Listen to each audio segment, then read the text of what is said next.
اللعين الرجيم.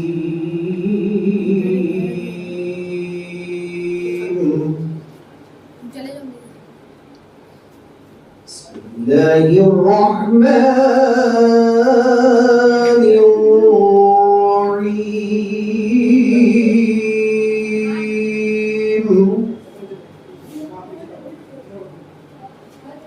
والذاريات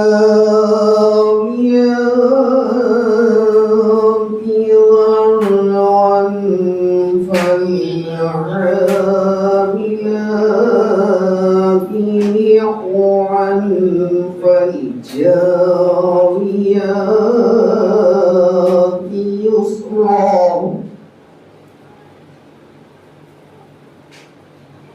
والجاريات يسرا فالمقسمات أمرا إنما توعدون لصادق.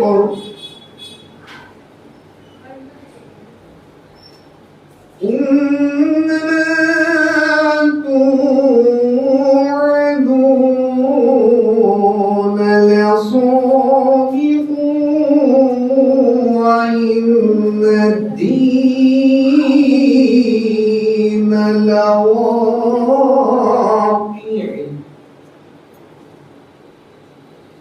والسماء ذات الحبك إنكم لفي قول مختلف.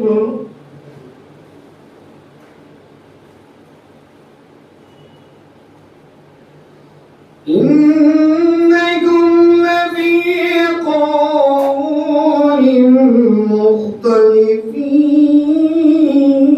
يؤفك عنه من أفك.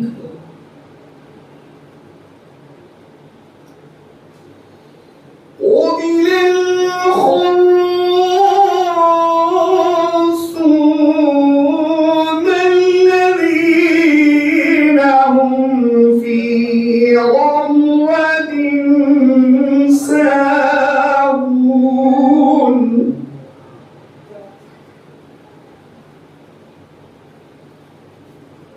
الذين هم في غمرة ساهون يسألونك أيان يوم الدين.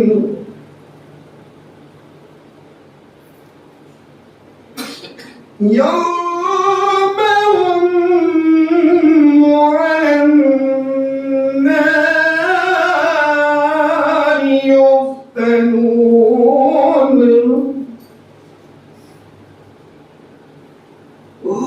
ذوقوا فتنتكم هذا الذي كنتم به تستعجلون.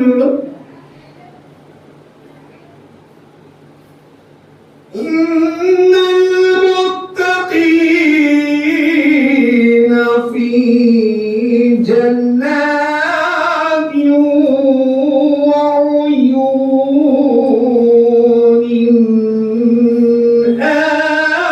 آخذين ما آتاهم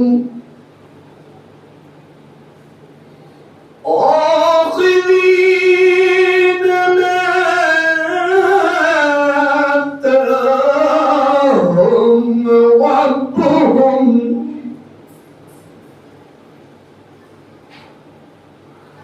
إنهم كانوا قبل ذلك محسنين.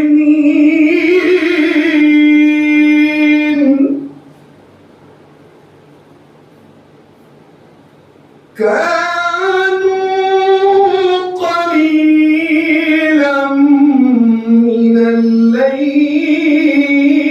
ما يهجعون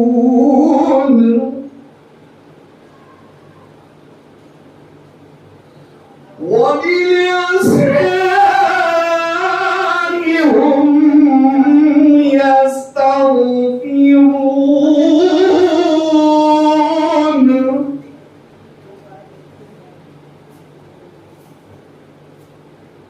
وفي أموالهم حق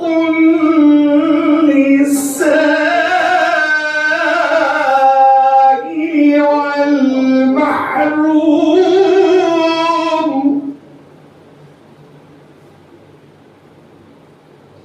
وفي الأرض آيات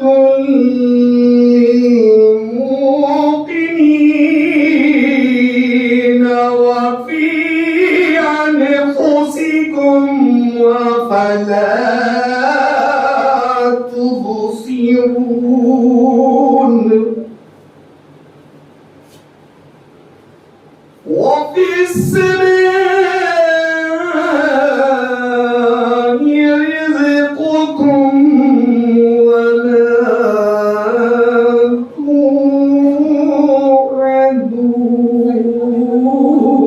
توعدون صدق الله العلي العظيم وصدق رسوله النبي الكريم بحق محمد وآله الطاهرين الطاهرين اللهم صل على محمد وآل محمد Allah sebutkan surah Fatihah jumlah mu'min di ruku maksud.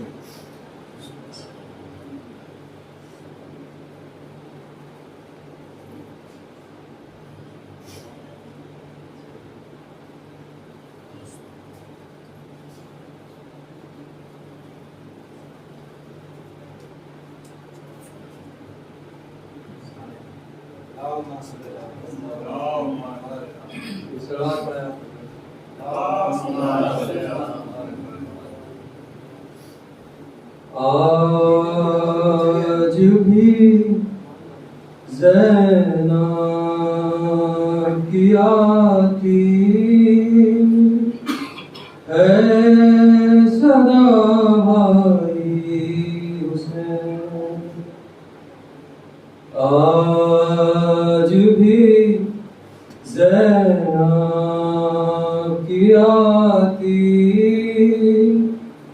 ہے صدا بھائی حسین تیرا چہرہ تیری آنکھیں بھول کب پائی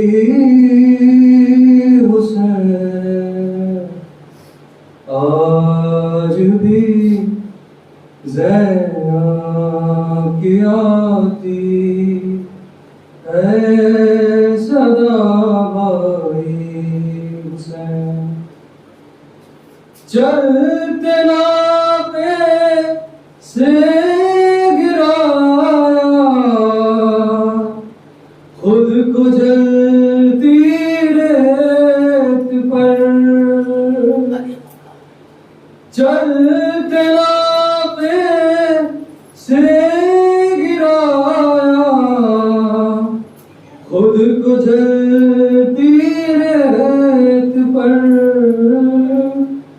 گھٹنیوں کے بل میں تیری لاش تک آئی حسین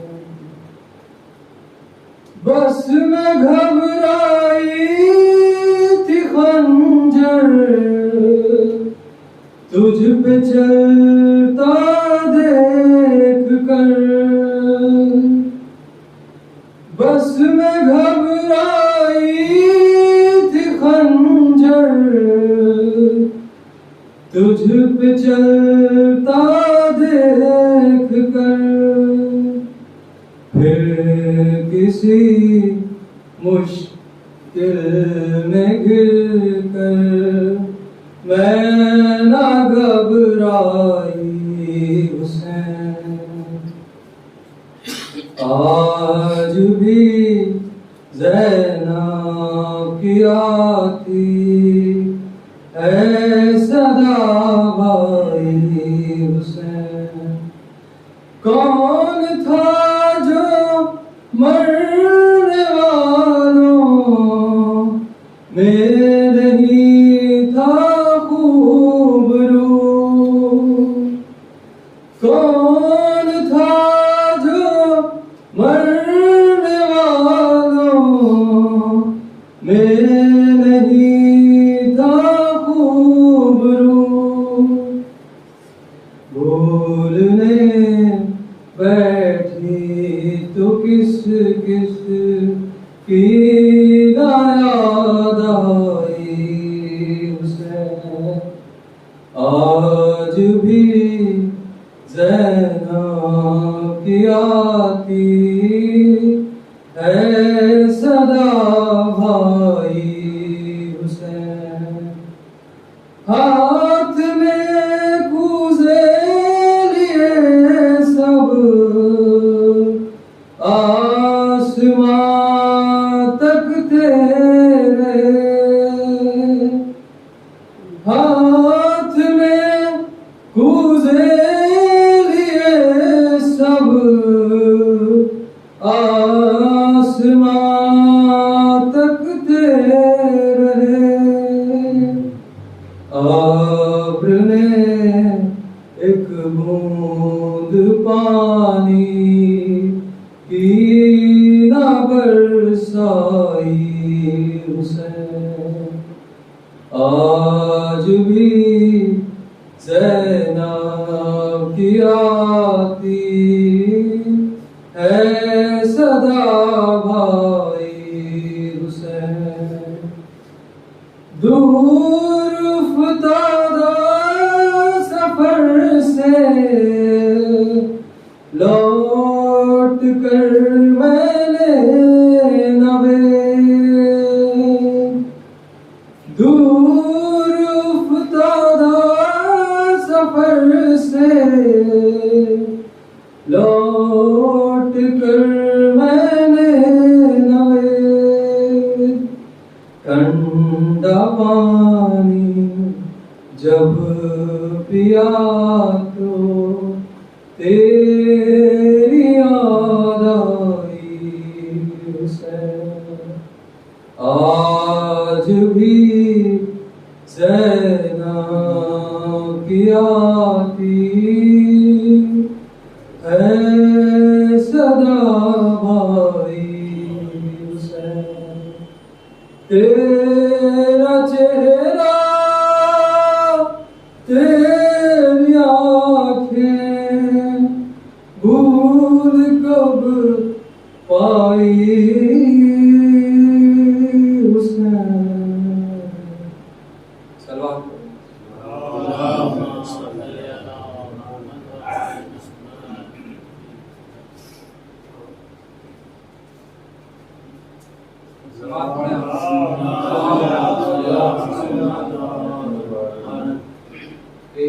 ہم نے کب کہا ہماری ہے کربلا، ہم نے کب کہا ہماری ہے کربلا، حق بات تم کرو تو تمہاری ہے کربلا، حق بات تم کرو تو تمہاری ہے کربلا، اور جس نے نبی کے دل پہ اتاری ہے آیتیں، جس نے نبی کے دل پہ اتاری ہے آیتیں، اس نے ہمارے دل میں اتاری ہے کربلا، اس نے ہمارے دل میں اتاری ہے کربلا۔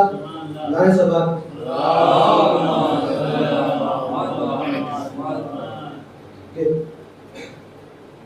افضل ہے کل جہاں میں گھرانہ حسین کا، افضل ہے کل جہاں میں گھرانہ حسین کا، نبیوں کا تاجدار ہے نانا حسین کا، نبیوں کا تاجدار ہے نانا حسین کا۔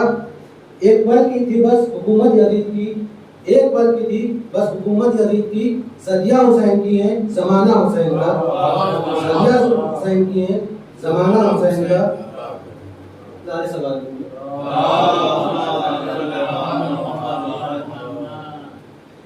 کھلا یہ رات اے اصغر تیری کہانی سے، کھلا یہ رات اے اصغر تیری کہانی سے، ایک کمسینی بھی کم نہیں ہے نوجوانی سے، ایک کمسینی بھی کم نہیں ہے نوجوانی سے.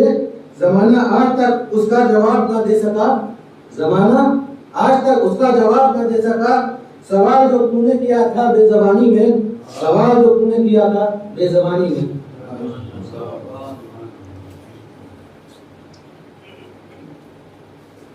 نعرہ سلام.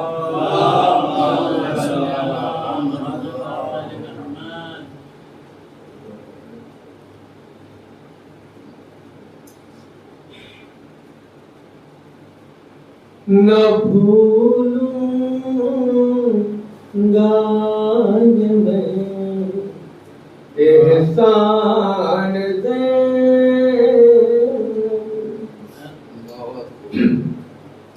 نہ بھولوں گا یہ میں احسان زینب، بڑھا دی میرے گھر کی شان زینب. اب فرشتے میرے گھر کا دیں گے پہرا،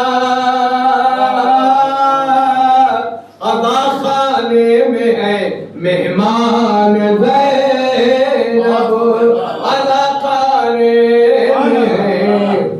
میں مہمان زینب.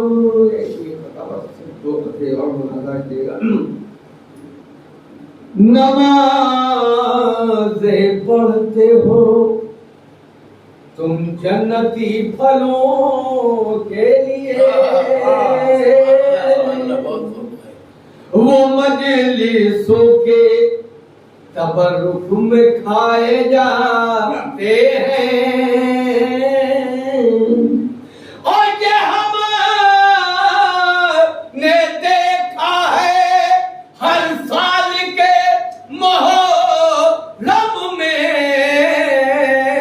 جو فاقہ کرتے ہیں وہ بھی لٹائے جاتے ہیں،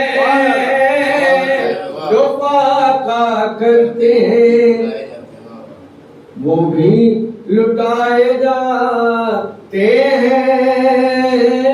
اور یہ آخری قطع، یہ کہہ کے تیز ہواؤں نے ہاتھ جوڑے ہیں، چراغے اشک عزا ہم بجھا نہیں سکتے،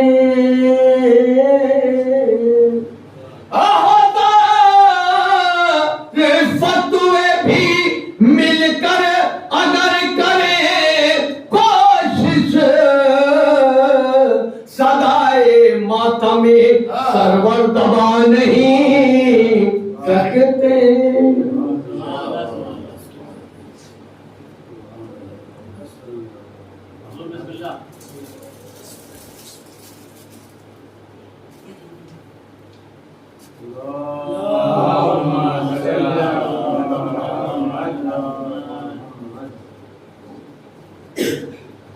فاتحہ.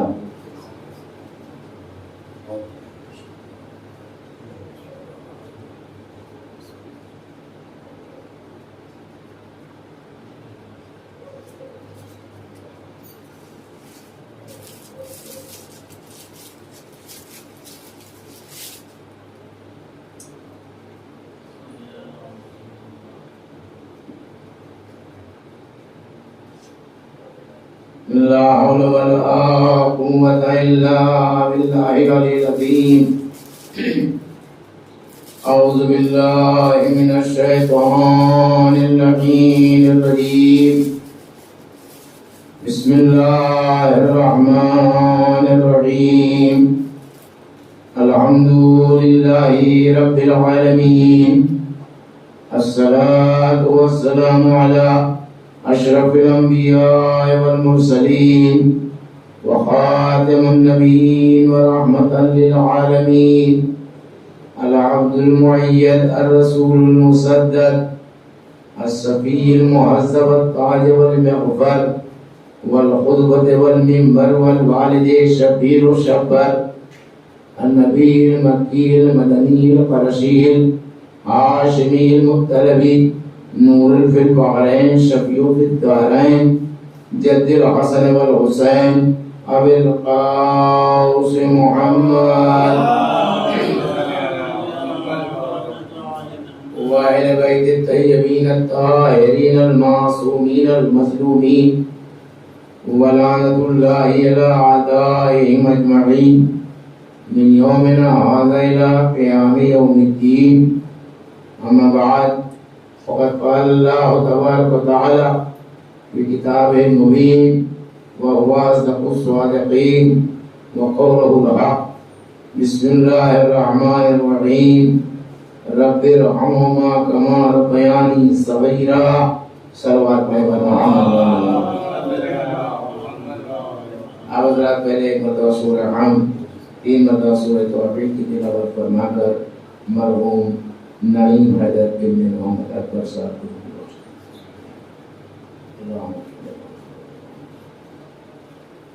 بسم اللہ الرحمن الرحیم.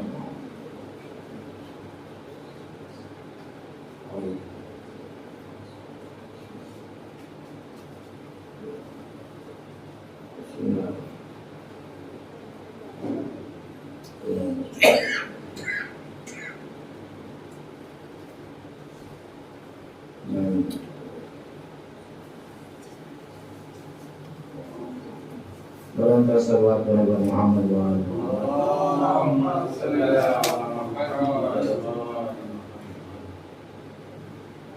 حضرات محترم، قرآن مجید کی مشہور و معروف آیت کریمہ جسے آپ حضرات دوارا قنوت میں پڑھا کرتے ہیں، نماز میں جب قنوت پڑھتے ہیں تو اس میں اس آیت کی تلاوت کرتے ہیں.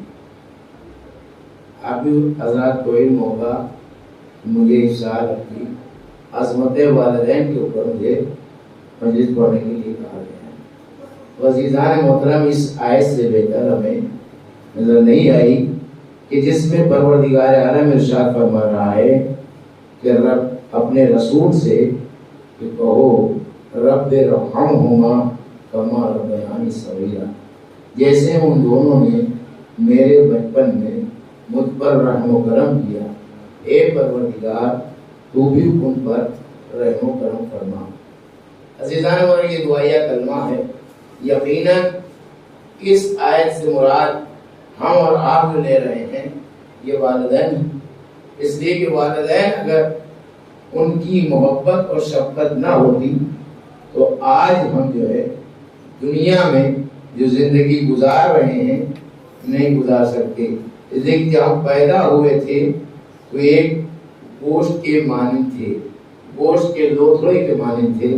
نہ ہم کچھ بول سکتے تھے، نہ ہم کچھ کر سکتے تھے، نہ اپنے ہاتھ سے غذا حاصل کر سکتے تھے، نہ کچھ کہہ سکتے تھے.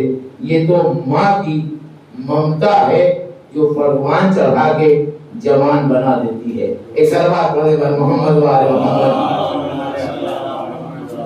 ماں ایسا علم لے کر آتی ہے کہ جو بچہ روتا ہے تو وہ سمجھ جاتی ہے کہ بھوک کی وجہ سے رو رہا ہے، کہ پیٹ کے درد کی وجہ سے رو رہا ہے، یا خوف کی وجہ سے رو رہا ہے، کہ ڈر کی وجہ سے رو رہا ہے. یہ کس لیے رو رہا ہے؟ یہ کوئی دنیا کا چاہے جتنا بڑا علم رکھنے والا ہو، چاہے جتنا علم رکھنے والا ہو، نہیں بتا سکتا ہے. لیکن یہ علم صرف ماں کو ہوتا ہے کہ بچہ روتا ہے وہ سمجھ جاتی ہے کہ بھوک کی وجہ سے ہے، کہ ڈر کی وجہ سے ہے، کہ درد کی وجہ سے ہے، کس وجہ سے ہے. یہ ماں ہی جانتی ہے اور کوئی نہیں جان سکتا.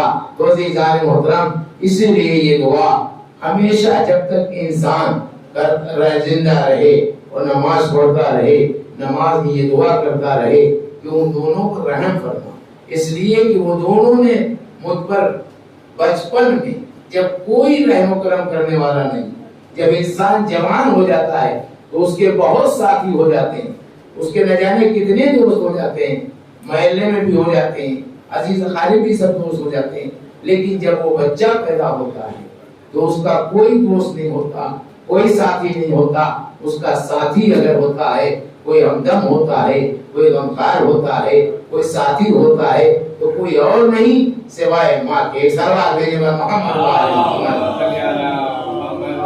عزیزو، ماں باپ کا مرتبہ بہت بلند ہے عزیزو، اتنا زیادہ مرتبہ ہے، بلکہ ماں باپ کے لیے بھی پروردگار عالم نے رب کا لفظ استعمال کیا، رب کہا ہے، اپنے لیے بھی رب کہا، اس لیے کہ ہم روز جب بھی نماز پڑھتے ہیں تو کہتے ہیں الحمدللہ رب العالمین، تمام تعریفیں اس پروردگار کی جو عالمین کا رب ہے۔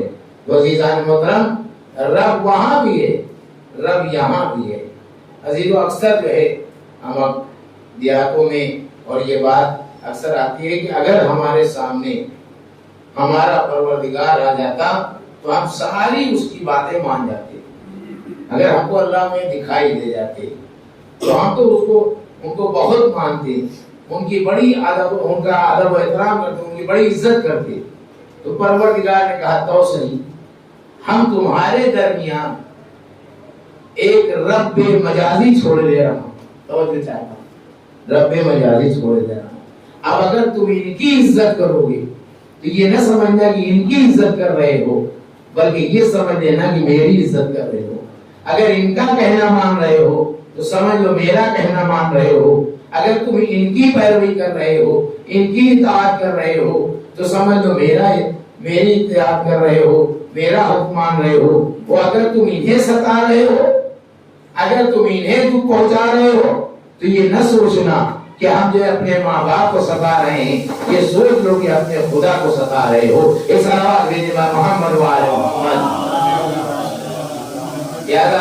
مطلب یہ ماں باپ ایک وسیلہ ہے دنیا میں ہمارے لانے کا، یعنی دنیا میں پروردگار عالم نے بغیر وسیلے کے ہمیں نہیں بھیجا، ماں باپ کا وسیلہ بنایا تو ہم دنیا میں آئے۔ توجہ چاہتا ہوں، ماں باپ کا وسیلہ بنایا تو ہم دنیا میں آئے۔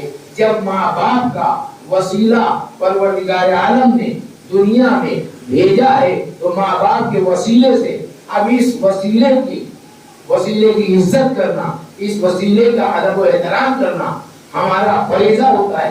اگر کوئی شخص اس وسیلے کی عزت نہ کرے، اگر اس وسیلے کو نہ مانے تو یقین جانو وہ خدا کو نہیں مان رہا ہے، وہ وسیلے کا قائل نہیں ہے۔ تو عزیزان مطلب جب دنیا میں آنے والا وسیلہ اتنا احترام ہے، اتنا ادب و احترام والا ہے، تو جب دنیا سے آپ جائیں گے تو بغیر وسیلے کے نہیں جا سکتے، جنت تک وسیلے تک نہیں پہنچ سکتے، سلسبیل تک وسیلے تک نہیں پہنچ سکتے، کوثر تک نہیں پہنچ سکتے، یعنی جنت کے تمام ان جگہوں تک نہیں پہنچ سکتے جہاں تک ہمیں، ان منزلوں تک نہیں پہنچ سکتے جہاں تک ہمیں جانا ہے۔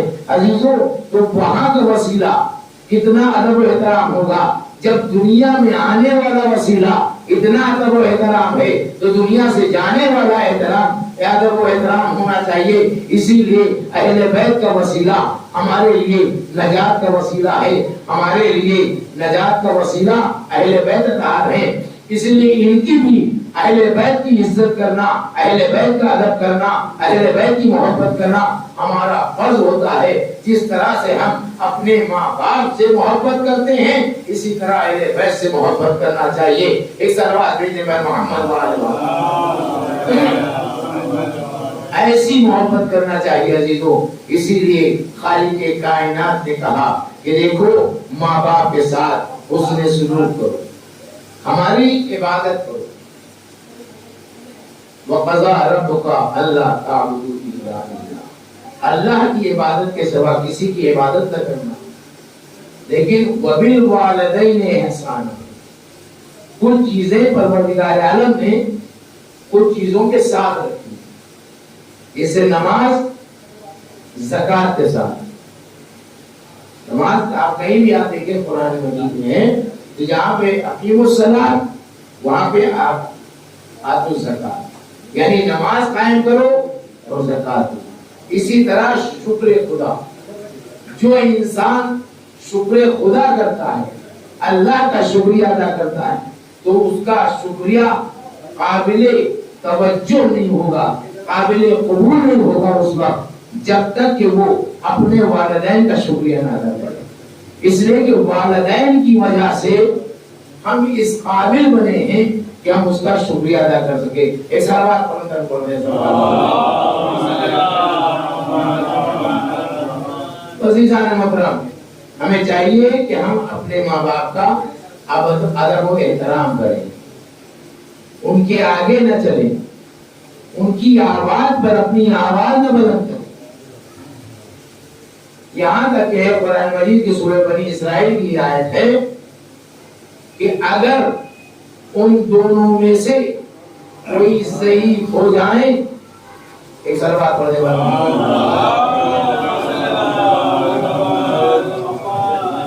ضعیف ہو جائیں اور ضعیفی کے عالم میں ان سے آپ کو تکلیف پہنچے، ضعیفی کے عالم میں آپ کو تکلیف پہنچے، تکلیف پہنچنے پر آپ عرف نہ کریں، اس لیے کہ عربی لفظ میں اس سے چھوٹا نہ تو ہے ہی الف عرف بھی نہ کریں۔ عرف کب کہتا ہے انسان؟ ابھی ایک دوست دوسرے دوست کا ہاتھ پکڑ کے ذرا سے دبا دے، مارے نہیں، ڈانٹے نہیں، خالی ذرا سا زور سے اسے دبا دے تو خود بخود زبان سے اف نکل جاتا، اف کہتا ہے، کہتا ہے کہ نہیں کہتا؟ لیکن یہ دیکھ لیجئے کہ اگر ماں باپ سے آپ ان کی ضعیفی میں، جوانی میں نہیں، ضعیفی میں، یہ ضعیفی کا کیوں لفظ لیا گیا؟ اس لیے کہ ضعیفی میں انسان کمزور ہو جاتا ہے، اور ضعیفی کو بچے سے تعبیر کی گئی ہے، یعنی بچپن میں آپ نے اپنے ماں باپ کو کتنا ستایا، ایک چیز کو 10 مرتبہ پوچھتے رہے، انہوں نے شوق سے، خوشی سے آپ کو 10 مرتبہ بتایا، کبھی ان کے ماتھے پر شکن نہیں آئی کہ تم کیا بار بار پوچھا کرتے ہو۔ یہی بات عزیزان محترم، اب ضعیف ہو گئے ماں باپ، ان کا دماغ کمزور ہو گیا، ان کے ہاتھ پیر کمزور ہو گئے، ان کا ذہن کمزور ہو گیا، وہ اگر ایک بات کو آپ سے 10 مرتبہ پوچھیں تو آپ ناراض نہ ہوئیے، کیا ایک ہی بات کی لت لگائے ہوئے، یہ نہ کہو، بلکہ خوشی سے، جس طرح سے تمہارے بچپن میں وہ تمہیں خوشی سے بتاتے رہے، اسی طرح اب تم ان کا ادب و احترام کرتے ہوئے اسی طرح بتاتے چلے جاؤ۔ اس سوال یہ عزیزان محترم، یعنی ضعیفی میں یعنی ان میں سے کوئی بھی ایک بوٹا ہو جائے، اور ضعیفی اور بچپنا برابر ہوتا ہے، کہا جاتا ہے ارے بڈھے ہو گئے بچپنا آ جاتا ہے۔ بچپن میں انسان اپنے ہاتھوں سے کچھ نہیں کر سکتا، نہ چل سکتا، نہ پھر سکتا، نہ کھا سکتا، نہ بول سکتا، کچھ نہیں کر سکتا۔ اسی طرح ضعیفی کے عالم میں وہ خود سے چل نہیں سکتا، اسے پکڑا کے چلاؤ، جب اس کا شانہ پکڑنا پڑے تو اس وقت یہ چہرہ آپ کا جو بگڑنا نہ چاہیے، بلکہ خوشی سے کہ پروردگار عالم نے یہ ہمیں موقع دیا ہے کہ ہم اپنے ماں باپ کی خدمت کر سکیں۔ یہ بہت بڑا پروردگار کا احسان ہے کہ جن کے ماں باپ ضعیف ہیں، لڑکا بیٹا موجود ہے اور وہ ان کی خدمت کر رہا ہے، یہ وہ اپنے لیے لائق تحسین سمجھے، لائق وہ اپنے سمجھے کہ ہمارے لیے یہ پروردگار عالم نے یہ ہمارے لیے بہت بڑی نعمت عطا کی ہے، اسے زحمت نہ سمجھے۔ اگر زحمت سمجھ رہا ہے تو پہلے اپنی زحمتوں کو دیکھ لے، پھر اس کے بعد میں ماں باپ کی زحمتوں کو دیکھ لے۔ صلوات بھیجنے والے محمد اور انسان زندگی بھر ماں باپ کا احسان نہیں ادا کر سکتا، نہیں ادا کر سکتا۔ تاریخ میں واقعات بہت موجود ہے۔ اور جو شخص ماں باپ کا ادب و احترام کرتا ہے تو صرف دنیا میں صاحب عزت نہیں ہوتا، بلکہ دنیا میں بھی عزت والا ہوتا ہے اور آخرت میں بھی اس کا بہت بڑا مرتبہ ہوتا ہے۔ میں اپنی طرف سے نہیں کہتا، بلکہ نبیوں تمام انبیاء کرام کے زمانے کے واقعات موجود ہیں۔ خود جناب موسیٰ نے فرمائش کی کہ پروردگار میرا ہمسایہ کون ہوگا؟ سبھی کو علم ہے، آپ نے مجلس میں سماعت فرمایا ہے، کتابوں میں موجود ہے۔ تو پروردگار عالم نے کیا کہا؟ جنگل میں جاؤ، ایک لکڑہارا ملے گا، اس کے ساتھ ساتھ چلے جا، پھر دیکھنا وہ کیا کرتا ہے اور وہی تمہارا ہمسایہ ہوگا۔ وہ لکڑہارا لکڑی کاٹتا ہے، لکڑی کاٹنے کے بعد اس لکڑیوں کو بیچتا ہے، جو اسے پیسے ملتا ہے، تھوڑا بہت کھانے پینے کا سامان لیتا ہے اور وہ جاتا ہے۔ جب گھر پہنچتا ہے تو اس کے ساتھ ساتھ جناب موسیٰ بھی نبی بھی ہے، اور وہ ایک ٹوکری اتارتا ہے، اس میں ایک ضعیفہ ہے۔ پہلے وہ کھانا پانی پکا کے ان کو اپنے ہاتھوں سے کھلاتا ہے اور ان کو بہت ادب و احترام سے کہا یہ کون ہے؟ کہا یہ میری ماں ہے۔ اس ماں کے جب وہ کھا پی چکی اس ماں کے ہونٹ ہل رہے تھے، بول نہیں پا رہے، اتنی کمزور تھی۔ جب جناب موسیٰ نے اس کے ہونٹ جو چل رہے تھے اس کو سنا تو وہ یہ کہہ رہی تھی، اے پروردگار میرے بیٹے کا ہمسایہ نبی ہو، موسیٰ ایسے نبی کا ہمسایہ اسے بنا دے اور اس کی ایک بار ملاقات ہو جائے۔ جناب موسیٰ نے کہا کہ تیری دعا قبول ہو گئی۔ یہ کیوں ہوئی؟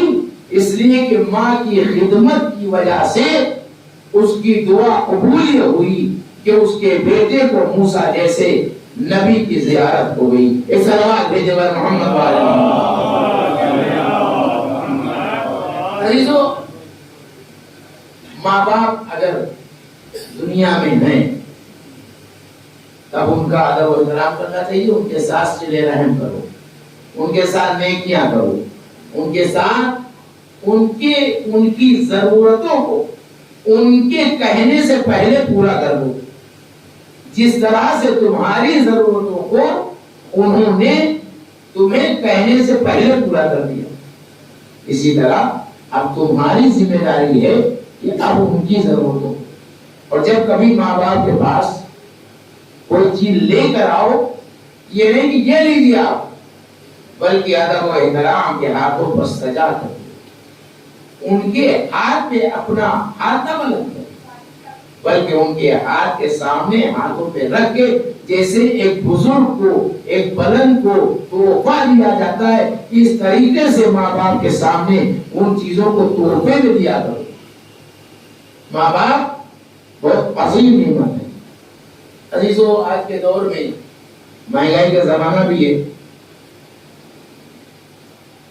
باپ بیچارہ غریب اور پرورش کسی طرح کرتا ہوا دنیا سے چلا جائے۔ اب جب ماحول تو یہ ہے کہ یہ سارے ثواب بہت بڑا بڑا ہوتا ہے نا، جب تک کہ شہر میں کم سے کم 2-4 لوگوں کو 200-400 لوگوں کو کھانا نہ کھلایا جائے تب تک یہ سارے ثواب نہیں ہوتا ہے۔ یعنی 30-40 میں کھانا ضروری ہو گیا ہے، نہ کرے تو معاشرہ پھنسے گا۔ جب اس سے کہا جائے کرو تو کہ باپ نے دیے ہی کیا ہے، ہمارے پاس ہے ہی کیا ہے۔ اب وہ بہت ہی مجبوری میں ہے عزیزان ہوتا، لیکن عزیزوں ایصال ثواب یہ ہمارے ذہن کی پیداوار ہے کہ ہم اتنا بڑا کریں۔ ایصال ثواب تو وہ ہے کہ بہت بڑے، یہ دائرہ بہت بڑا ہے، جتنا آپ سے ہو سکے اتنا کریں، لیکن کم از کم اتنا تو کر سکیں کہ ایک محمد و آل محمد پر صلوات پڑھ کر اسے اللہ کی پروردگار عالم کی خوشنودی میں اسے عطا کر کے اور ماں باپ کے ثواب کے لیے عطا کر دیں، یہ سب سے بڑا ثواب۔ اسی لیے ماں باپ کا فرض ہوتا ہے کہ ماں باپ دنیا کی پڑھائی پڑھاویں یا نہ پڑھاویں، لیکن قرآن کی تعلیم تو ضرور دیں۔ قرآن کی تعلیم دیں گے تو کم از کم سورہ حمد کی تلاوت کر کے ماں باپ کی روحوں کو بخشے گا، یہی سب سے بڑا اصالہ ثواب ہو جاتا ہے۔ ایک سلامات بھیجنے والا عزیزان محترم، میں جو اس بات کی طرف لے جانا چاہتا تو ہر یہ کہہ رہا ہوں یہ دے گئے ہیں تو میں کروں، ایسا اکثر جو ہے باتیں ہوتی ہیں، کیا دے گئے تو کروں، لیکن عزیزو ذرا سوچیں کیا دے گئے ہیں آپ کو۔ اگر وہ اپنی ولدیت کو نکال لیتے تو تم تین جگہ تھی جہاں شرم سے تمہارا سر گر جاتا۔ جو سر بلند ہو کر جی رہے ہو، یہ سر بلند ہو کے نہیں بلکہ پست ہو جاتا۔ تین جگہ میں بیان کرتا ہوں، تو ہر جگہ، ہر محفل میں، ہر جگہ پر ہوتا، لیکن تین جگہ دیکھتے۔ جیسے بچہ تھوڑا بڑا ہوا، کہاں اسکول جانا ہے، اسکول میں سب سے پہلے کیا پوچھا جاتا ہے؟ اس کا نام کیا ہے، اس کے باپ کا نام کیا ہے۔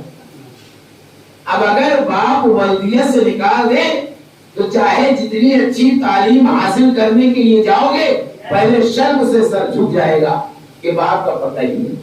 یہ تو باپ کا احسان ہے کہ جنہوں نے ان کو اپنی ولدیت میں لے کے تمہیں سربلندی تک پہنچا دیا۔ صلوات بھیجنے والے محمد۔ دوسری جگہ جوان ہو گیا، بیٹا جوان ہو گیا اور بہت بڑا سہرا باندھ کر بارات لے کر گیا۔ اب ادھر رشتے میں سب بیٹھے ہوئے، بڑا بھاری سہرا ہے، مولانا صاحب کو بلایا گیا، ایک کو اس دعائی لسٹ میں جوڑ دیا جائے۔ یہ سلوات پڑھنے پر محمد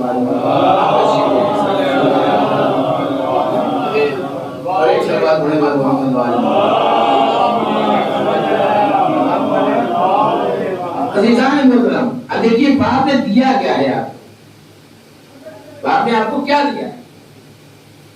اب ادھر سہرا باندھ کے تمام باراتی سب بیٹھے ہوئے، مولانا صاحب آئے، نام کیا ہے؟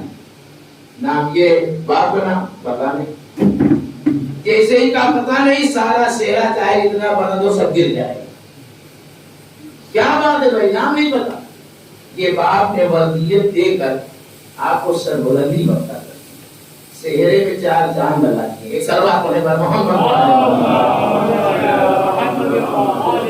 اب پوری زندگی بڑے عیش و آرام سے گزری، آخری وقت آ گیا، قبر کی منزل پہنچ گئے۔ اپنے یہاں تو تلقین ہوتی ہے، تلقین میں کیا ہوتا ہے؟ اسماء امام کے بعد کیا ہوتا ہے؟ فلاں ابن فلاں۔ اب اگر یہاں پر بھی فلاں تو ہے، ولدیت غائب ہو تو کیا ہوگا؟ مرنے کے بعد بھی تمہارا سر جو ہے شرم سے تار تار ہو جائے گا، کبھی سر بلندی نہیں ملے گی اگر باپ اپنی ولدیت سے نکال دے۔ سلوات بھیجنے پر محمد۔ عزیزو، یہ تو دنیا میں عزیزان، جب تک ماں باپ دنیا میں ہیں ان کے ساتھ نیکی کرتے رہو، ان کے ساتھ اچھا سلوک کرتے رہو، ان کے ساتھ بہترین طریقے سے ملو، یہ نہیں کہ جھڑک کے ملو، ان کی آواز پہ اپنی آواز نہ بلند کرو، ان کے سامنے بدتمیزی پیش نہ ہو۔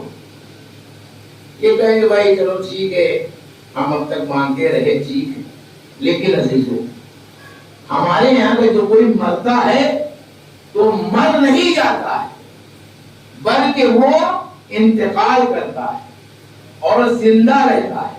رسول اسلام کی حدیث کے مطابق من ماتا علی حب آل محمد ماتا شہیدا۔ ایک سلوات بھیجنے والا شہید ہے، زندہ ہے۔ اب زندگی کا ثبوت دوں تو کیسے زندہ ہے؟ وہ زندہ اس طرح، اب دیکھیں گے معصومین کے قول کے مطابق کہ وہ ایسے زندہ ہیں کہ اگر مرنے کے بعد ان کو تم نے بھلا دیا ان کے لیے کچھ نہ کیا، صرف اپنا ہی دیکھا، تو وہ وہاں سے تمہیں آگ کر سکتے ہیں، جیسے وہ دنیا میں تمہیں آگ کر سکتے ہیں، ایسے مرنے کے بعد بھی وہ وہاں سے آگ کرتے ہیں، اس لیے کہ وہ زندہ ہیں، مردہ نہیں ہیں۔ جس طرح سے وہ یہاں دیکھ رہے تھے ویسے ہی وہ وہاں سے دیکھ رہے ہیں۔ ایک صلوات لے کے محمد والے۔ اور اگر کوئی آگ ہو گیا تو اس کے اعمال حق کر لیے جائیں گے، سب کر لیے جائیں گے، اور محشر میں بہت سے لوگ مفلس اٹھیں گے۔ اب یہ مفلس کیا ہوتا ہے؟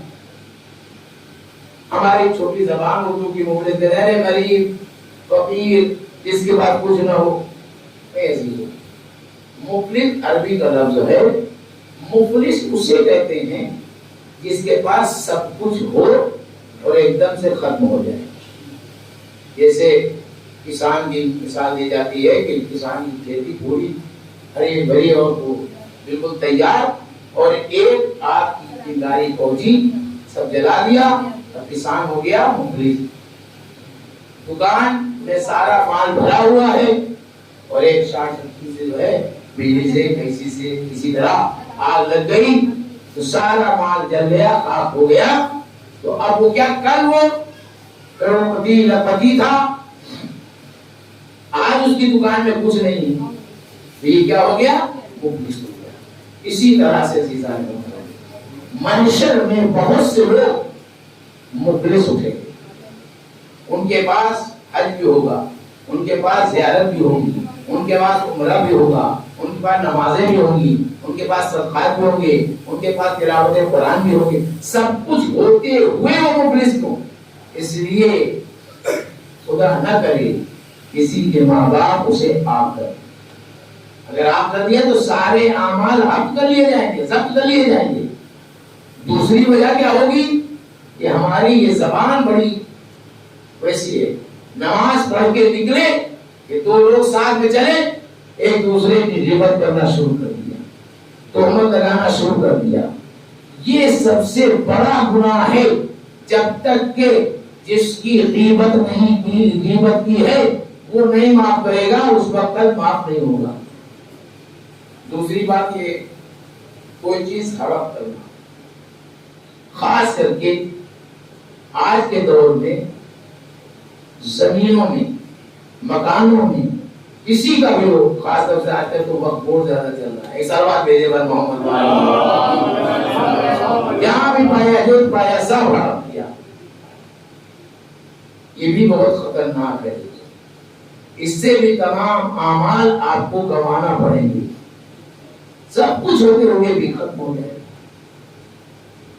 اس کے بدلے میں آپ کو نیکیاں دینا پڑیں گی، نیکیاں ختم ہو جائیں گی۔ لہذا دو وجہ سے، ایک تو میرے بھائیوں، کسی کی غیبت نہ کرو، کسی پر تہمت نہ لگاؤ، اور کسی کا مال نہ غصب کرو۔ خاص طور سے عزیزان محترم، ہم ہر چیز میں تو امیر دکھائی دیتے ہیں، کپڑے بہترین بنوائیں گے، مکانوں میں بہترین ٹائلس لگوائیں گے، مکانوں میں ہر طرح سے بہت بہترین مال لگائیں گے، یوں امیر دکھیں گے، لیکن جب کہا جائے کہ بھائی تمہارے پاس جتنا مال ہے اس کا 5واں حصہ نکال دو، تو سب سے بڑے غریب بچتا ہی نہیں کچھ، بچتا ہی نہیں کچھ۔ ابھی عزیزان محترم، بقرعید کے زمانے میں کئی فلمیں جو ہے منسوخ ہو کے مرجع کرام کی طرف سے آتی تھیں کہ جس نے جو قربانی کی ہے، کوئی 9,000، کوئی 10,000، کوئی 14,000، کوئی 30,000 کا بکرا لا کے، اور خاص کوئی لڑکی تو بہت سے لوگ جو ہے پڑوے پہ کیا ہے، تو ویسے بھی ہوئی ہے قربانی، یقیناً بہت اچھی بات ہے، لیکن آپ لوگوں نے وہ کلمیں دیکھی ہوں گی، کیا حق امام ضبط کرنے کے بعد، حق امام یا حق سادات ضبط کرنے کے بعد اس سے قربانی کی جائے تو یہ کیا قابل قبول ہوگی؟ پہلے یہ سوچ لیں۔ یا کوئی بھی کام کریں آپ، نیک کام، تو کیسے قبول ہو؟ جب کسی کا حق اس میں مرا ہوا ہے تو وہ قابل قبول ہی نہیں ہے، اس لیے کہ اللہ غاصب کے عمل کو قبول نہیں کرتا ہے، اللہ متقی کے عمل کو قبول کرتا ہے۔ اس سلوات بھیجنے پر محمد متقی بنے، پرہیزگار بنے، اللہ کے خوف کو دل میں رکھے، تب انسان ترقی کرتا ہے۔ عزیزو، یہ ماں باپ بہت بڑی نعمت ہے۔ اگر دنیا میں ترقی چاہتے ہو، عزت چاہتے ہو، تو ماں باپ کا ادب کرو، ماں باپ کے ساتھ حسن سلوک کرو، ورنہ میرا خود مشاہدہ ہے عزیزان کہ انسان کروڑ پتی تو بن سکتا ہے لیکن صاحب عزت نہیں بن سکتا ہے، صاحب کردار نہیں بن سکتا ہے۔ جس نے ماں باپ کو ستایا وہ دولت مند تو بن سکتا ہے لیکن عزت دار نہیں بن سکتا، اس کی معاشرے میں عزت نہیں ہوتی۔ یہ اپنا مشاہدہ ہے۔ اور جو ماں باپ کی عزت کرتا ہے، ماں باپ کا ادب احترام کرتا ہے، وہ ولو غریب ہو لیکن معاشرے میں عزت کی نظر سے دیکھا جاتا ہے، معاشرے میں عزت سے دیکھا جاتا ہے، ایسی عزت سے دیکھا جاتا ہے کہ ہر شخص جو ہے اس کی تعریف کرتا نظر آتا ہے، بلکہ اس سے بہت سے لوگ سبق حاصل کرتے ہیں کہ بھائی ان سے سبق حاصل کیا جائے، یعنی وہ اپنے معاشرے میں ایک ہدایت یافتہ اور ہدایت کرنے والا بن جاتا ہے۔ ایک صلوات بھیجے میں محمد دیکھیے، ماں کی محبت اور بہت زیادہ ہے، اور جو شخص ماں کو ستاتا ہے یا باپ کو ستاتا ہے تو دنیا میں بھی وہ ذلیل ہوتا ہے اور آخرت میں تو سخت عذاب ہے۔ اس کی زبان مرتے وقت بند ہو جاتی ہے جو ماں باپ کو ستاتا ہے، اور وہ کلمہ حق اپنی زبان پہ جاری نہیں کر پاتا۔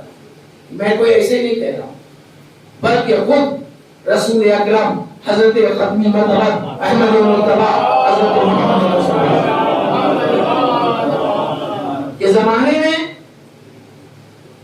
ایک شخص تھا جو اپنی ماں کو ستاتا تھا، اس کی ماں اس سے ناراض، اور جب اس کا اعتذار کا وقت تھا تو اسے کلمہ پڑھایا جاتا، لیکن اس کی زبان نہیں کھل رہی، زبان سے آواز ہی نہیں آ رہی۔ ختمی مرتبہ کو بلایا گیا، کہا اس کی ماں کیا اس سے ناراض ہے؟ کہاں اس سے بہت ناراض ہے۔ کہا اسے بلایا جائے، بلایا گیا، کہا اسے معاف کر دو، کہا نہیں معاف کریں گے، اس نے بہت مجھے ستایا ہے، میں اسے نہیں معاف کروں۔ تو کہا اس کی زبان نہیں کھلے، کہا ہم چاہے کھلے یا نہ کھلے میں اسے معاف نہیں کروں گی۔ پھر کہا رسول اسلام نے کہ لکڑیاں منگائی جائیں، اس میں آگ لگائی جائے، اس میں اس شخص کو ڈال دیا جائے۔ جب یہ سنا تو کہا میرے بچے کو آگ میں جلا دیں گے؟ کہا ہاں جلا دیا جائے گا۔ کہا یہ میری مامتا یہ ہے کہ میں اپنی آنکھوں سے کے سامنے اس کو جلتا نہیں دیکھ سکتی۔ کہا تم دنیا کی آگ میں اس کو جلتا نہیں دیکھ پا رہی ہو، اسے معاف نہیں کرو گی تو یہ جہنم کی آگ میں جلے گا۔ پر جب یہ سننا تھا تو فوراً ماں نے معاف کیا، تب اس کی زبان کھلی، تب اس نے کلمہ جاری کیا۔ یہ ہے عذاب دنیا میں ماں باپ کو ستانے کا۔ عزیزو، ماں باپ کو ستاؤ نہیں بلکہ ماں باپ کے ساتھ محبت اور شفقت کے ساتھ پیش آؤ۔ اور ماں سب سے زیادہ رحم و کرم اس کے اندر ہے، اس لیے کہ اگر اپنے معبود کو دیکھنا چاہتے ہو تو وہ کتنا کریم و رحیم ہے تو اپنی ماں کو دیکھو، اس سے کئی گنا 70 گنا زیادہ جو ہے پروردگار ہم سے محبت کرتا ہے۔ آج تک دنیا ماں کی ممتا کو نہیں مانپ سکا، ماں کی ممتا کو نہیں ناپ سکا کہ اس کے اندر کتنی محبت ہے، تو خدا کی محبت کو کون مانتا ہے؟ لہذا خدا ہم سے محبت کرتا ہے، اس نے وسیلے کے ذریعے سے ہمیں بھیجا ہے، اس وسیلے کا ادب و احترام کرنا ہمارا فریضہ ہے۔ اور ماں کی تکلیفوں کا کوئی صلہ نہیں دے سکتا۔ ایک شخص تھا بہت ہر وقت خدمت کرتا تھا، یہاں تک کہ اپنے کندھے پہ بٹھا کر حج کے لیے لے گیا۔ غالباً چھٹے امام سے پوچھا گیا کیا میں نے یہ حق ادا کر دیا؟ تو انہوں نے کہا نہیں، تم نے یہ حق ادا نہیں کیا، اس لیے تم نے حق ادا نہیں کیا، انہوں نے جتنی تکلیفیں اٹھائی ہیں ایک رات جاگنے کا حق بھی ادا نہیں ہوا ہے۔ یعنی انسان چاہے جتنی خدمت کر لے، اور خدمت میں بھی ایک بات آتی ہے، چھٹے امام سے پوچھا گیا تھا کہ میں نے اپنے ماں کی بہت زیادہ خدمت کی، بہت زیادہ خدمت کی، بہت زیادہ خدمت کی، ہم ابو کے ساتھ رہا، مجھے کیا میں نے اپنی ماں کی خدمت کا حق ادا کر دیا؟ کہا نہیں کیا۔ کہا کیا کیوں نہیں کیا؟ جیسے انہوں نے مجھے بچپن میں میرے اوپر رحم و کرم کیا تھا، میں یہی ویسے میں نے کیا۔ تو امام نے بڑا خوبصورت جواب دیا، ایک سلوات پڑھے بر محمد کیا جواب دیا کہ تم جب خدمت کر رہے تھے تو تمہارے ذہن میں کیا تھا کہ اب چند برس کی یہ مہمان ہیں، محنت کر لو، ایک دن یہ چلی جائیں گی، ایک دن ان کو موت آ جائے گی، یہ ختم ہو جائیں گی، لہذا ہم خدمت کر لیں۔ تو تمہارے نزدیک خدمت کے ساتھ ساتھ موت کا تصور تھا، لیکن تمہاری ماں کی جو خدمت تھی تمہاری پروان چڑھانے کی خدمت تھی، یعنی وہ زندگی کی تمنا کر رہی تھی۔ یہ خدمت جتنا موت اور زندگی میں فرق ہے اتنا ہی تمہاری خدمت میں اور ماں کی خدمت میں فرق ہے۔ ایک سلوات ہے جناب محمد، کیا موت اور زندگی برابر ہو سکتی؟ جب موت اور زندگی برابر نہیں ہو سکتی تو تمہاری خدمت اور ماں کی خدمت کہاں برابر ہو سکتی؟ لہذا جتنی خدمت تم کر سکو، تمہارے نزدیک یہ ہوتا ہے کہ جتنی خدمت کر لیں ضعیفی کا عالم ہے، اب ایک دن ان کو جانا ہے، لیکن وہ جب خدمت کر رہی تھی تو یہ اس نیت سے کہ میرا بچہ پروان چڑھے، جوان ہو، اپنے پیروں پہ کھڑا ہو جائے۔ ماں کی دعا اور ماں کی بددعا بہت اثر کرتی، ماں کی دعا سیکنڈوں میں اثر کرتی، ماں کی بددعا بھی سیکنڈوں میں اثر کر جاتی۔ بہت واقعات ہیں دیدار موقع، بس زیادہ وقت نہ لیتے ہوئے اس بات کی طرف کہ ماں ایسی ماں جو اپنے بچے سے محبت کرتی ہے تو مرنے کے بعد بھی وہ اثر چھوڑ جاتی ہے۔ اور آج بھی اس لیے کہا گیا ہے اگر تم اپنے دل میں اہل بیت کی محبت کو دیکھو تو اپنی ماں کے حق میں دعائیں کرو۔ ایک سلوات دیجیے میں محمد ماں ہمیں اہل بیت کی محبت کو گھٹی میں پلا دیتی ہے، یہ ماں کا کلیجہ ہوتا ہے۔ اور ماں اور باپ باہر سے روزی کما کے لاتا ہے، ماں اس روزی میں بچے کی پروان چڑھاتی، اپنے تمام حقوق کو، اپنے تمام خواہشات کو دبا دیتی ہے، لیکن اپنے بچوں کی خواہشات کو پورا کرنے کے لیے۔ اور اگر کہیں باپ نے بچپن میں بچوں کی ابھی کمسنی میں ساتھ چھوڑ جاتا ہے تو ماں دوسروں کے گھروں میں کام کر کے بھی بچے کو پروان چڑھا دیتی ہے۔ یہ ماں ہے، یہ ماں کا کلیجہ ہے کہ گھر کا بھی کام کرے اور باہر سے بھی اپنے بچوں کے لیے کام کر کے لا کے کھلاتی ہے۔ یہ ماں کا کلیجہ ہوتا ہے۔ ماں کے لیے خود ختمی مرتبہ نے فرمایا کہ اگر تمہاری دعا قبول نہ ہو رہی ہو تو ماں کے وسیلے سے دعا کرو. اگر ماں دنیا میں ہے تو اس سے کہو دعا کرے, اور اگر دنیا سے چلی گئی ہے تو اس کی قبر کی پائتی جا کر دعا کرو. تو دعا یہ نہ سوچو کہ ماں چلی گئی تو اب دیکھ نہیں رہی ہے, قبر کی پائتی جاؤ گے وہ دیکھیں گے. اور ماں اتنی رحیم و کریم ہوتی ہے کہ اپنے بچے کی تکلیف کو دور, بچے کی تکلیف کو برداشت نہیں کرتی ہے, بلکہ وہ بچے کی ماں اپنے بچے کی تکلیف کی دوری کے لیے خدا سے دعا کرتی ہے, اور وہ دعا قبول ہوتی ہے, بچے کی پریشانی دور ہو جاتی ہے. ایک سلوات میرے پاس محترم, آپ دیکھیں کہ ماں ایسی شفقت بھری رحمت بھری ہے, وہ 3 جگہ پر اپنی قربانیاں دیتی جو مرد نہیں دے سکتا ہے. عورت دیتی ہے, ماں دیتی ہے. سب سے پہلی قربانی, جس گھر میں 20 سال تک زندگی گزاری ہو, 20 سال 25 سال 22 سال تک, اور اس گھر کو چھوڑ دیتی ہے اپنے شوہر کی خوشی کے لیے. شادی ہوتی ہے, چلی جاتی ہے اپنے گھر کو چھوڑ کے چلی جاتی ہے. ذرا تصور کریں اس بات پر کہ کیا اتنی بڑی قربانی کوئی مرد دے سکتا ہے کہ جس گھر میں پلا بڑا ہو اسی گھر کو چھوڑ دے.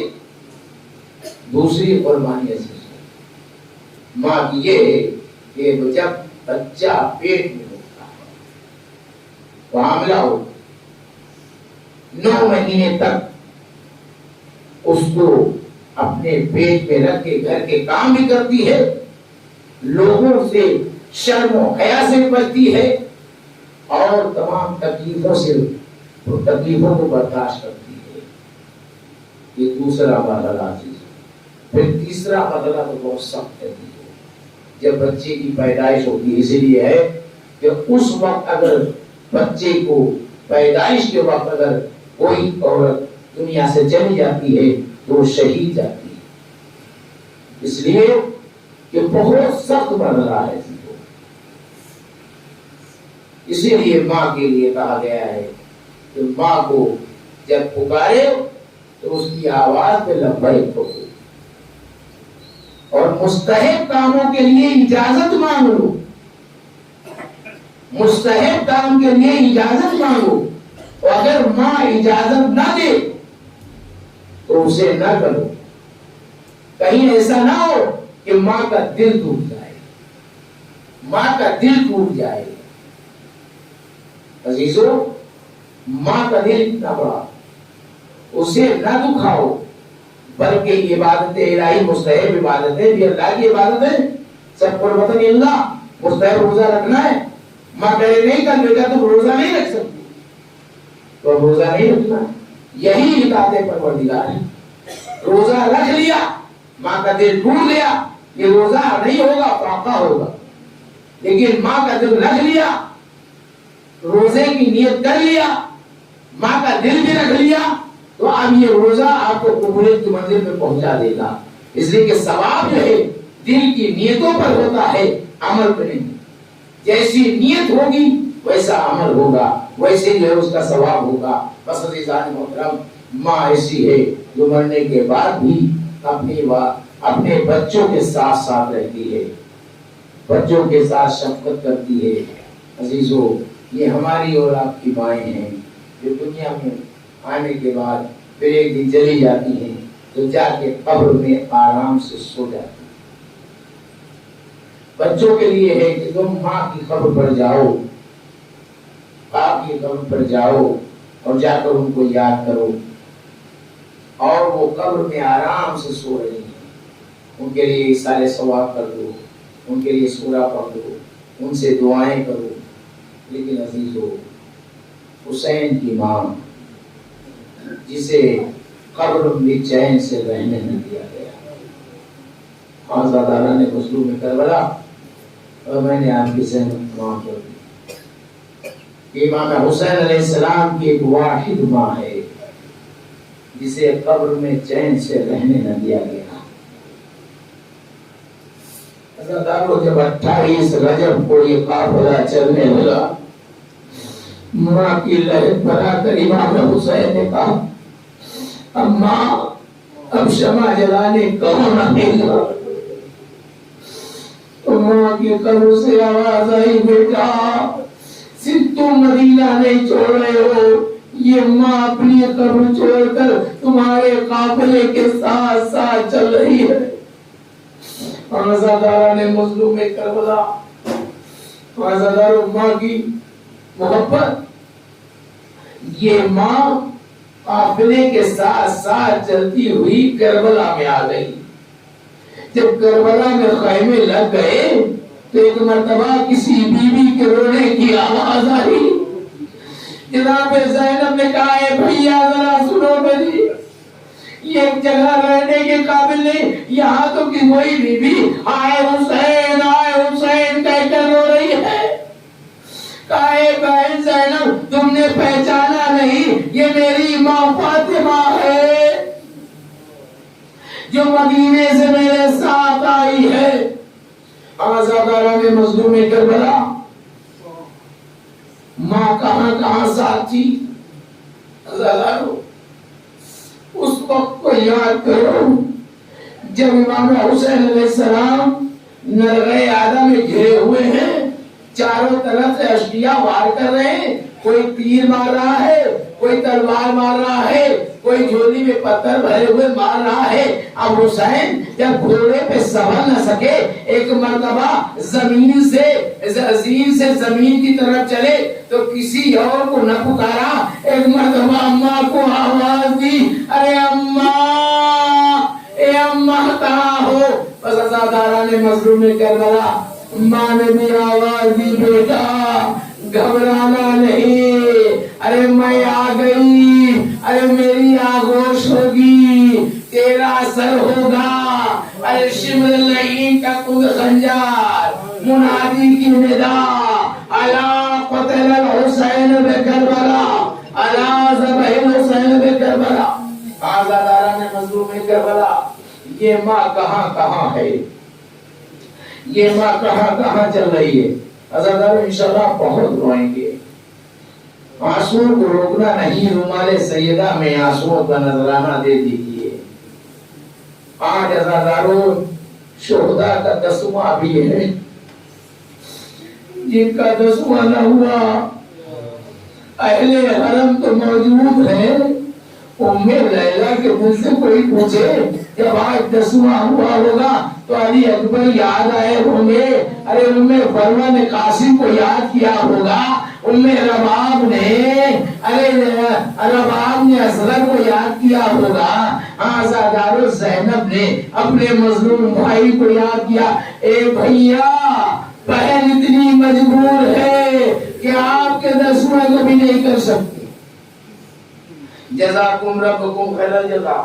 عزادارو ماں کہاں کہاں ساتھ چل رہی ہے، یہ قافلہ اسیر کر کے لے جایا جا رہا ہے کوفے کی طرف، شہداء کے سر سامنے ہیں، نیزوں پہ سر بلند ہیں، اور اہل حرم کو قید کر کے بے پجامہ اونٹوں پہ سوار کر کے سید سجاد کو ہتھکڑیاں اور بیڑی پہنا کر گلے میں خاردار ڈور ڈال کر لے جایا جا رہا ہے، اور یہ قافلہ ابھی چند قدم چلا تھا، تھوڑی دور چلا تھا کہ ایک مرتبہ سر حسین رک گیا۔ سر حسین رکا تو ایک مرتبہ ظالموں نے بہت کوشش کی کہ سر آگے بڑھ جائے، اور جب آگے نہ بڑھا تو ایک مرتبہ سید سجاد کے پاس شمر لعین آتا ہے، اور آنے کے بعد تازیانہ لہراتا ہوا سید سجاد کی پیٹھ پر ایک تازیانہ مارتا ہے اور کہتا ہے سید سجاد اپنے بابا سے پوچھو کہ کیوں نہیں آگے بڑھ رہے۔ ہتھکڑیوں کو سنبھالا، پیڑیوں کو سنبھالا اور کہا اے بابا ارے آپ آگے کونے بڑھے، کٹی ہوئی گردن سے آواز آئی، ارے بیٹا میں کیسے بڑھوں، میرے سینے پہ سونے والی سکینہ میرے قافلے سے بچھڑ گئی ہے۔ آزادارو، اونٹ سے جناب سکینہ گر گئی تھی۔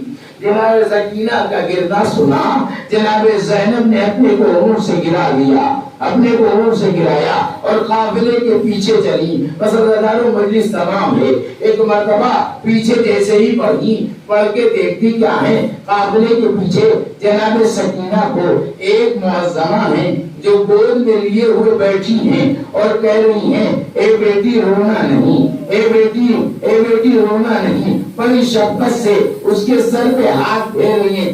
زینب نے جیسے ہی دیکھا، ایک مرتبہ دل بھر آیا، اے معظمہ تمہارا احسان، ارے جب سے اس کا بابا مارا گیا ہے، کوئی تماچے مار رہا ہے، کوئی بالیاں چھین رہا ہے، کوئی دورے لگا رہا ہے، ارے کوئی اس کو شفقت سے ہاتھ نہیں دیتا، آپ کون ہیں؟ ارے آپ کا احسان۔ بس ایک مرتبہ ارے بی بی نے آواز دی، اے میری بیٹی زینب، تم نے نہ پہچانا، یہ تمہاری دکھیاری ماں ہے، فاطمہ ہے، جو تمہارے قافلے کے پیچھے پیچھے چل رہی ہے۔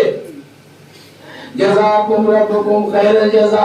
آزادارو، ایک تصور پیش کر کے مجلس تمام کر دوں۔ آزادارو، جب مشکل پڑ جائے، بہت سخت مشکل ہو، اس کا بھرا گھر قربان ہو گیا ہو، عباس کے بازو قلم ہو چکے ہوں، قاسم کی لاش پامال ہو چکی ہو، حسین کے سر اور تن میں جدائی ہو چکی ہو، حسین کا لاشا پامال کیا جا چکا ہو، عزادارو اتنی بڑی مصیبتیں، اور اس کے سر سے چادر کا چھین لینا، چادر چھین لی گئی ہو، عزادارو، اور سب پورے قافلے کی وہ سالار بن کر آگے چل رہی ہو۔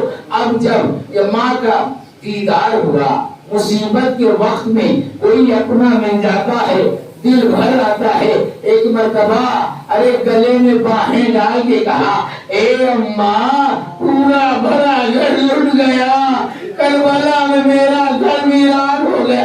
ارے آپ کا جنازہ شب تاریخ میں نکالا گیا، لیکن ہائے آپ کی بیٹیوں کے سر سے ردائیں چھین لی گئی، بے کجاوا اونٹوں پہ سوار کر کے پھر آیا جا رہا ہے، دربار میں لے جایا جا رہا ہے، اور منادی ندا دے رہا ہے، یہ علی کی بیٹیاں ہیں، رسول کی نواسیاں ہیں۔ انا للہ و انا الیہ راجعون۔ رضن بقضائی تسلیم لامر، خدا کی ذمہ لائے سوائے ہمیں سعید الشہداء میں، پروردگار اس قلعے زیبا قبول فرما، اس میں جو کمی ہے اس سے معاف فرما، اے اللہ کورونا جیسی بیماری کو دور کرے، پروردگار ہم سب کھول کر عزاداری سید الشہداء کرنے کی توفیق عطا فرمائے۔ پروردگار جو بھی عزاداری مظلوم کربلا کے دشمن ہیں ان سب کو نیست و نابود فرما۔ پروردگار جو کورونا جیسی بیماری میں سیاست کر رہے ہیں ان سب کی سیاستوں کو نیست و نابود فرما۔ ہمارے امام کے ظہور میں تعجیل فرما، ہم سب کو ان کے اعمال انسان میں شمار فرما۔ ربنا تقبل منا انک انت السمیع العلیم۔ آواز راست دل گزارش ہے، ایک مرتبہ سورہ حمد، تین مرتبہ سورہ توحید کی تلاوت فرما کر مرحوم نعیم حیدر ابن محمد تک برسات دو۔